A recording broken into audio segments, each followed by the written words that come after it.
While the members of the United States Congress exit the chamber, as they often do, after whatever the majority deems appropriate to have on the floor of the House, which today was obviously the important National Defense Authorization Act.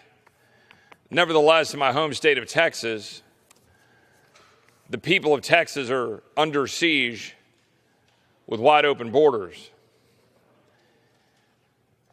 And so right now, as we have members of Congress, all 400 and something of my colleagues who just left the chamber, they're going off now to go have a steak dinner, go have a glass of wine, go hang out with some of their colleagues, meet up with some folks here in the District of Columbia, but some 1,500 or maybe more miles away in Texas, we have a state and a people who are dealing with the consequences of an administration that fails to faithfully execute the laws of the United States and leaves Texas wide open to be harmed,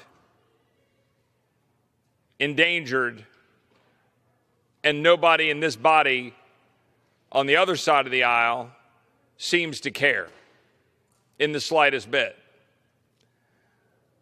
I went down to South Texas a couple of weeks ago with my friend Senator Ted Cruz, met with ranchers, Roma, Texas, met with leaders and ranchers and law enforcement in Uvalde, Texas, met with the leaders of Webb County and Laredo, Texas, went down McAllen, Texas, all places that President Joe Biden has never seemingly been to in his 50 years of public service.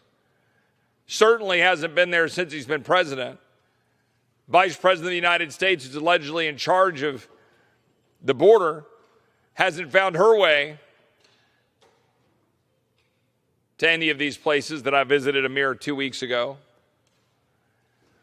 The vast majority of my colleagues on the other side of the aisle haven't found their way. Of course, one of my colleagues, the gentlelady from New York, a couple of years ago, somewhat famously found her way down to the border to decry, quote, kids in cages. Where is that colleague today? Wearing perhaps an all-white outfit with red letters on it. Where is the concern for the little girls whose legs have been branded, burned by cartels? Where's the concern for the 89 dead migrants, bodies found in Brooks County, Texas? 89. Where's the concern? My colleagues on the other side of the aisle like to go around talking about how compassionate they are for those seeking to come to the United States. They suggest that those of us who believe that the border should be secured don't want brown people in the United States. That's what they not only imply, that's basically what they say. Meanwhile, there's a hell of a lot of brown people in South Texas who are getting pretty ticked off at an administration that refuses to actually secure the border while their families are endangered.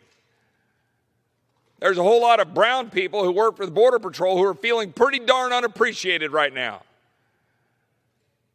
when the White House press secretary lies to the American people. The White House press secretary lies on a daily basis to the American people.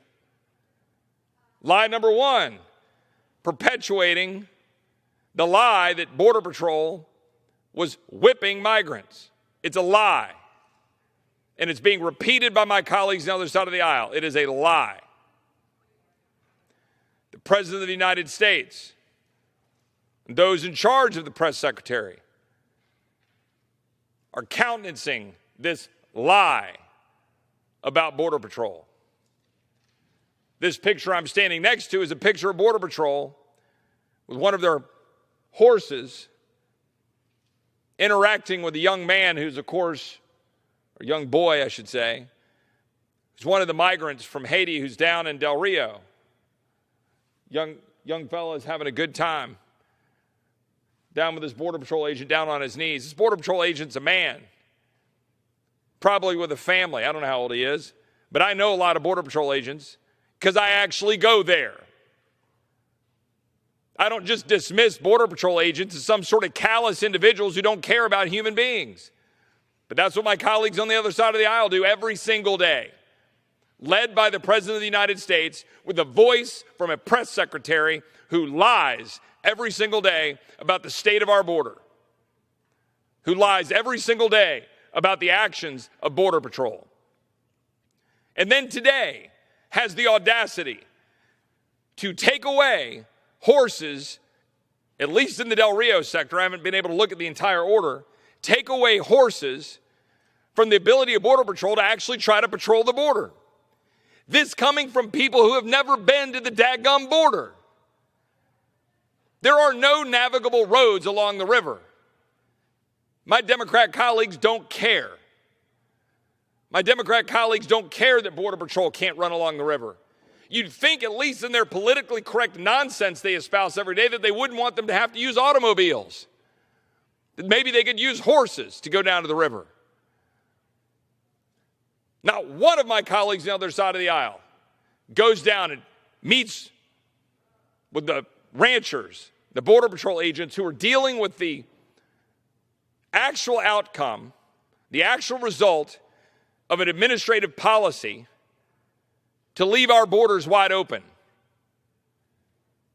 In the state of Texas, the Department of Public Safety has caught over 400 pounds of fentanyl this year, compared to 10 pounds last year.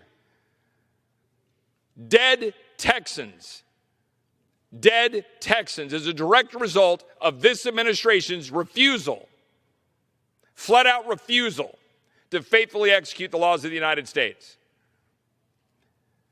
A sweet and low packet of fentanyl in pure form would kill every member of this body in this room.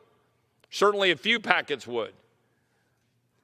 10,000 pounds of fentanyl has been intercepted this year, more than the last 3 years combined.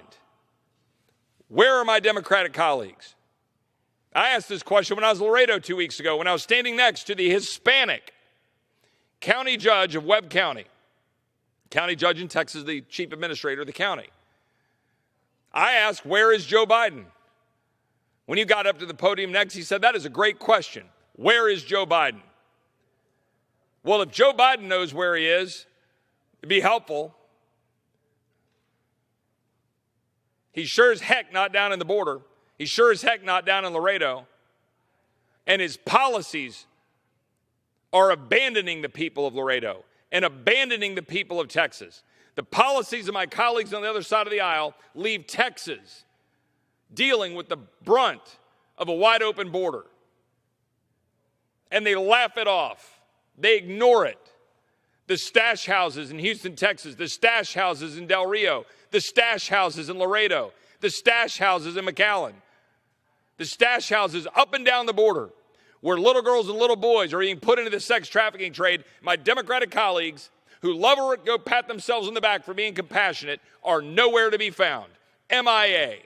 Joe Biden, nowhere to be found. While people die. While people die from opioid overdoses, almost 100,000 this year in the United States. When the cocaine problem was a big deal in the 1980s, we were talking about 10,000. Now we're talking about 100,000. Just where in the world are my colleagues on the other side of the aisle? I tell you where they are. They're running around preaching about masks and telling the people of Texas that small businesses in Texas must force vaccinate Texans if they've got more than 100 employees. That is literally not in the Constitution and is fully unconstitutional, unlawful. And I very strongly encourage the people of Texas to look at the President of the United States and tell him to pound sand. Do not follow that order. Do not accept it as legitimate. It is not. And this is a theme that the people of Texas are going to have to come to grips with more and more. That when the President of the United States impeachably refuses to faithfully execute the laws of the United States, it is incumbent upon a free people in a sovereign state to come up with the ways that they believe are important to defend their borders, secure their citizenry, and take action, irrespective of the orders of a president who fails to faithfully execute the laws of the United States. I do not make those statements lightly, because those statements mean something. But we're under assault in Texas, and this administration does not care. And worse yet, this administration is taking specific action and specific inaction to purposely create